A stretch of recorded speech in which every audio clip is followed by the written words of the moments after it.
In today's episode, I walk you through 3 questions to help you determine if you need to organize your junk drawer or not.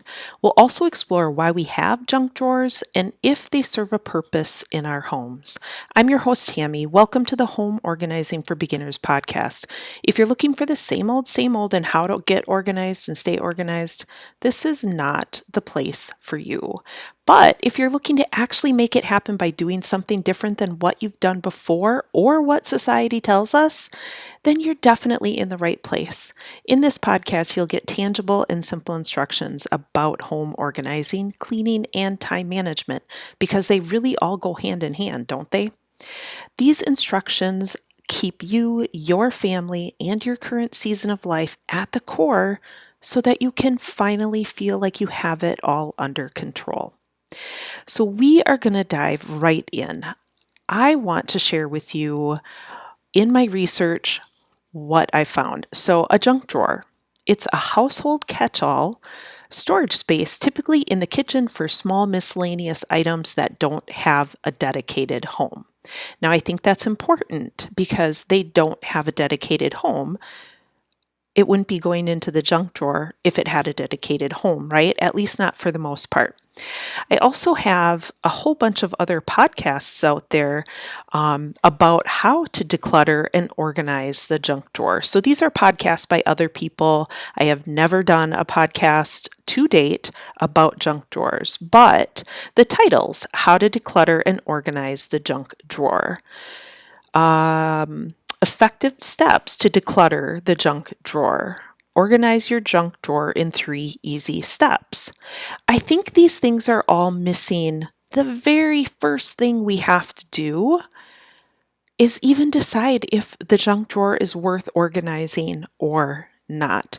And that's what we're going to hit. I'm going to walk you through 3 questions you need to ask yourself to help you decide if organizing the junk drawer is the right thing for you to do. Okay, so question number 1. Does your junk drawer function well for you now, even though, I'm assuming if you're looking at organizing this, even though everything is just thrown into it? That's my definition of a junk. I have to admit, I have a hard time saying junk drawer. It's like I say drunk drawer, and that is not what I mean. But I don't know why I have such a hard time saying those 2 words together. So, the question, does your junk drawer function well for you now, even though everything is just thrown into it?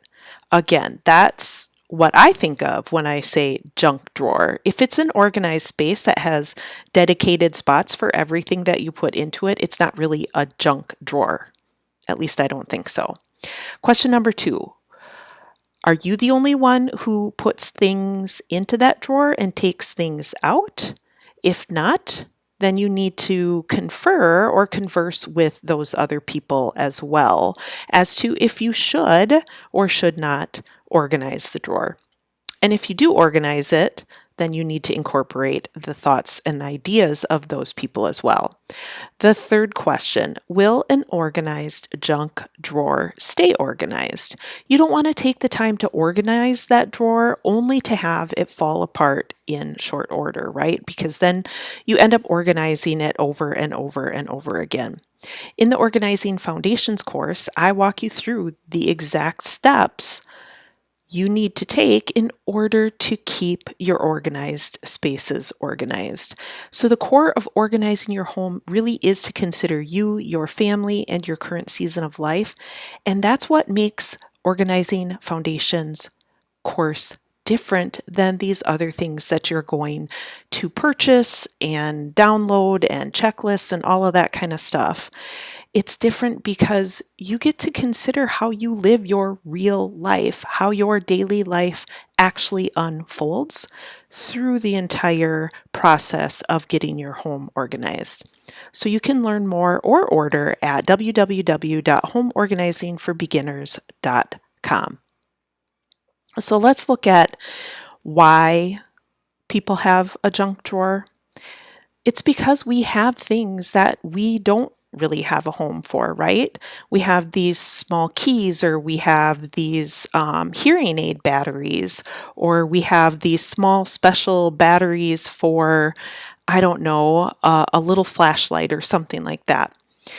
They don't really have a home. You don't need a lot of space for them, but they need a place to go.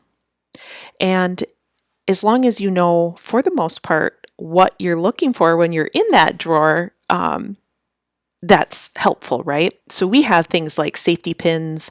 My kids have run 5K races. I have run races as well. And we have like this handful of safety pins. They're in a little Ziploc bag, so that is good and helpful. But yeah, so why do most people have a junk drawer? Because they have a bunch of really small items that they don't have a dedicated spot for. And that does make sense. So, does a junk drawer serve a functional purpose? So, in the Organizing Foundations course that I mentioned earlier, I really focus on the function over the fashion. So, if this drawer that you're probably just throwing things into, does it serve a functional purpose? For us, it does, and I think for most people, it does. This does allow you to toss random things into a space where you can shuffle through periodically as oddball needs arise, right? We have things, I will admit, when the kids were smaller, like the big long screws out of our chairs by the breakfast bar, like the screw would fall out. The kids kind of lean on the backs of them and the screws just came loose. And I didn't have time to fix the chair right away. Not all screws came out, it wasn't a safety issue. So I would pick the screw up and I would throw it in the drawer until a later point in time. It's much better than having it clutter up my countertops, right? So that's what I have for you today. I've kept it super simple, straightforward, and short because I know you are a busy mom just like me. I hope this episode helps you work towards the peaceful home that you desire, and I pray that you feel seen, heard, cared for, and loved. I will see you back here next week.